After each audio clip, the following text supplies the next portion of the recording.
What's up, YouTube? This is King Monyay. I am the leader and the captain of my destiny, and I do believe I will succeed, so therefore I do.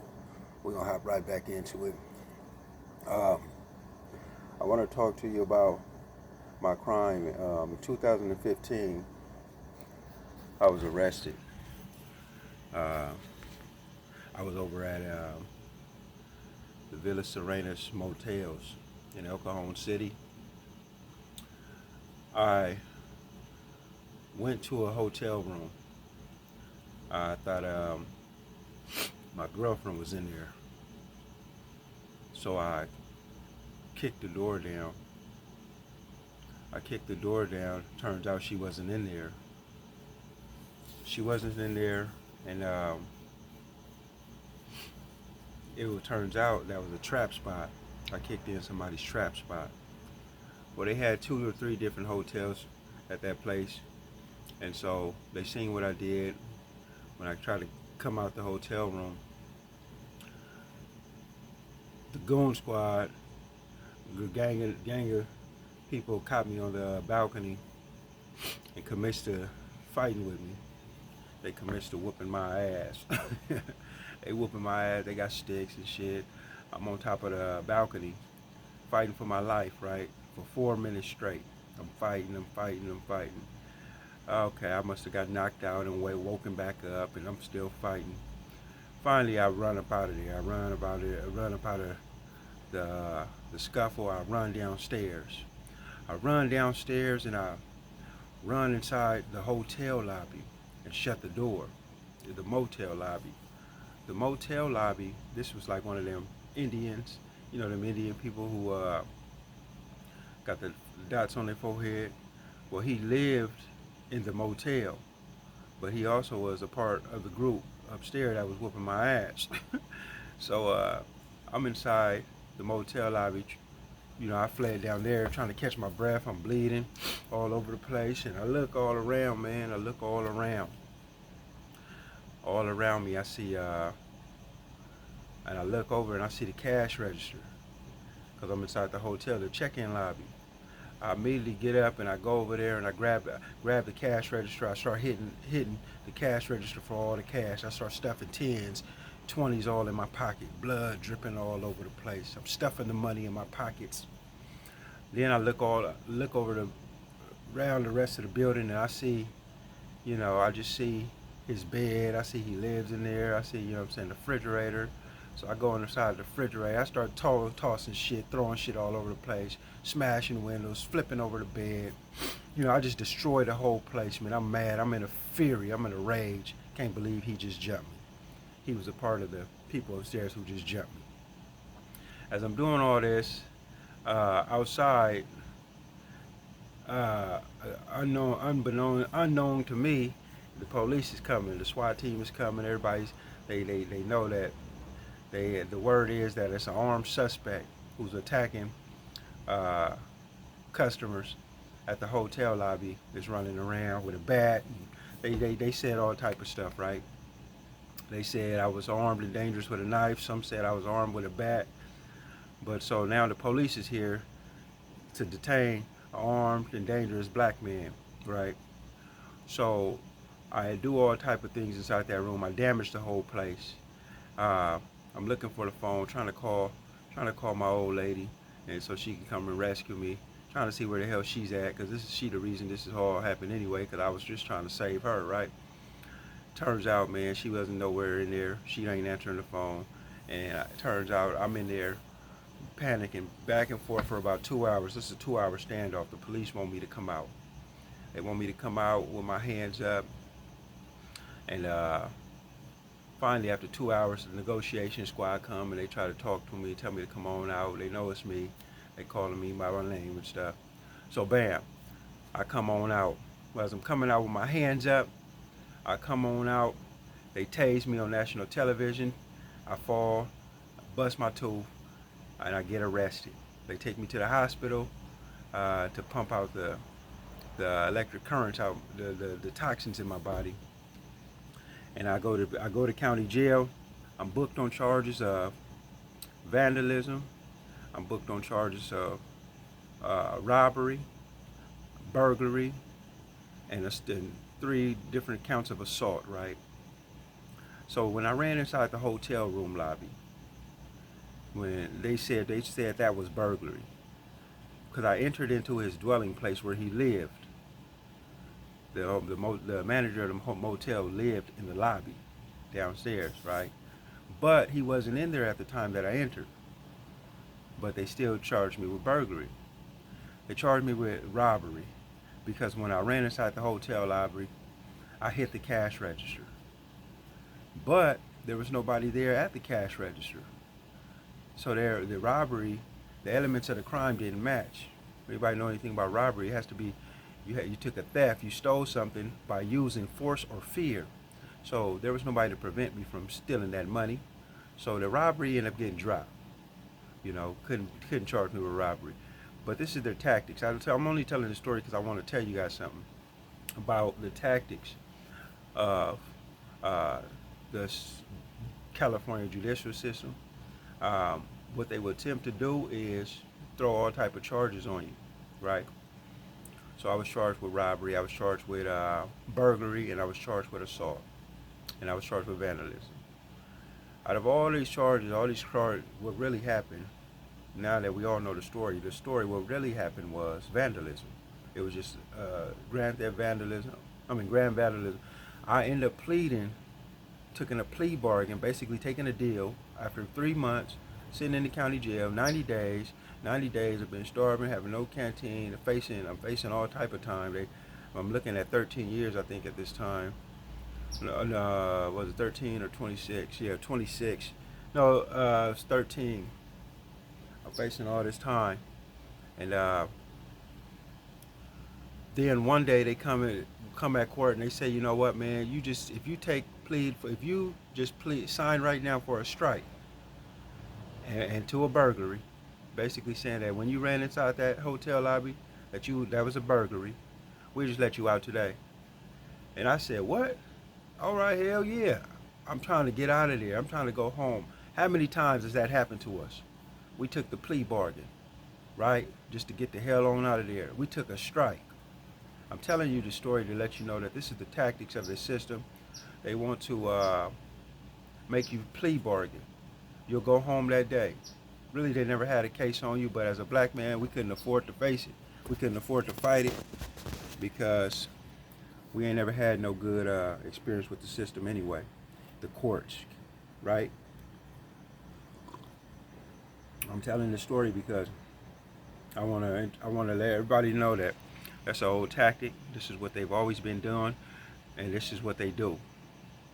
Meaning, they will offer you'll feel like you're up against it. You're up against it. You ain't never coming home.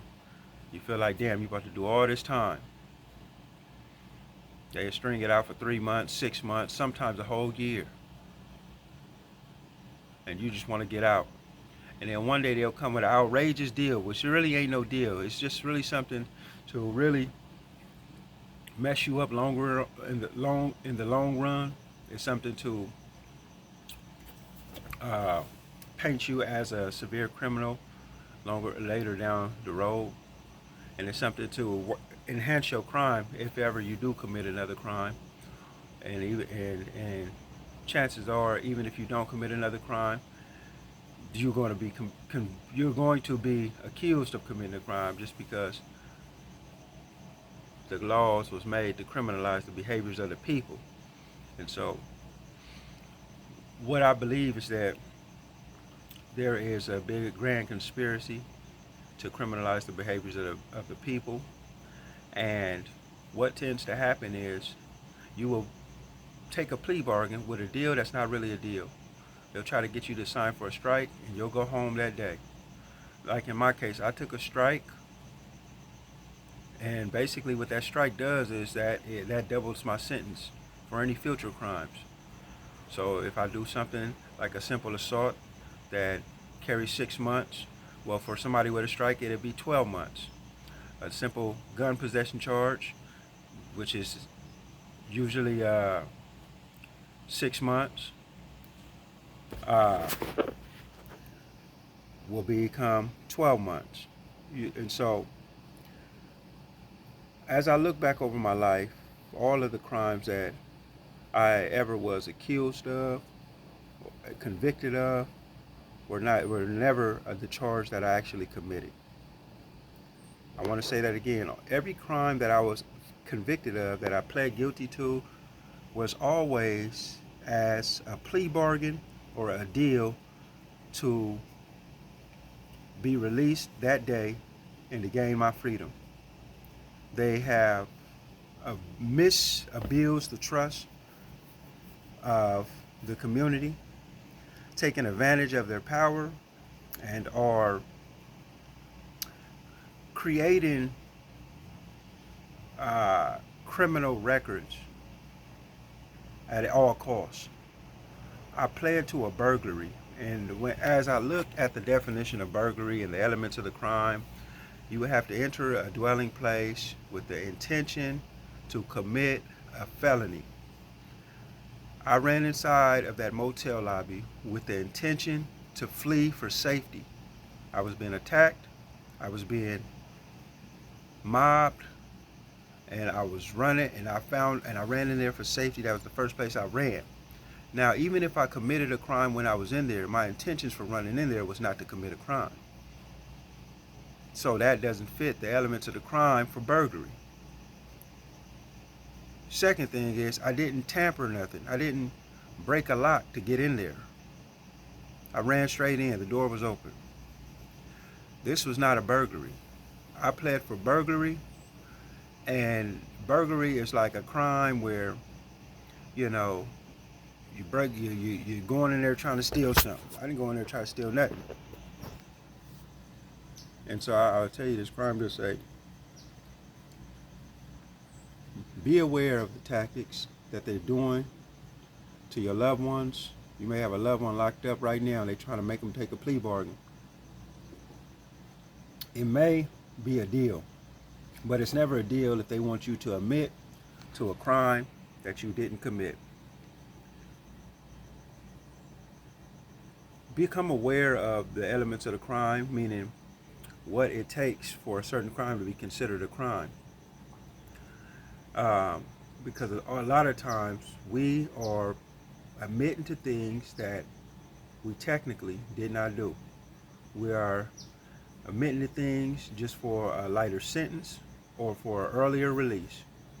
I know the feeling of wanting to get out, and I did it myself. I took a strike just to get out. And as I look back at it, you know, it was a horrible deal. It was a horrible deal, and it was something that I didn't do. If anything, I was trespassing. I ran in there trespassing. And even if I did crimes when I was in there, I didn't run in there with the intentions to commit a crime. I'll tell you that story on this morning just so everybody can be aware that they say, take the deal or take the dildo. And that means basically everybody knows that if you don't take that deal, then you're going to take the dildo. And you're going to get fucked in your ass. And boy, that's going to hurt. You know, because I know some people who played with the system and tried to go to trial and they didn't want to take the deal and they got life. So it is a two-edged sword. What I'm advocating is that first and foremost that we remain crime-free, that we don't put ourselves in these situations. Don't put yourself in, in these situations where you can't win against the courts. First of all, they got it planned where they're going to, they got laws that you didn't know exist. They got ways to double your sentence. They got ways, they got a crime against everything you like. Everything you did is a crime. They got a crime against it that you're unaware of.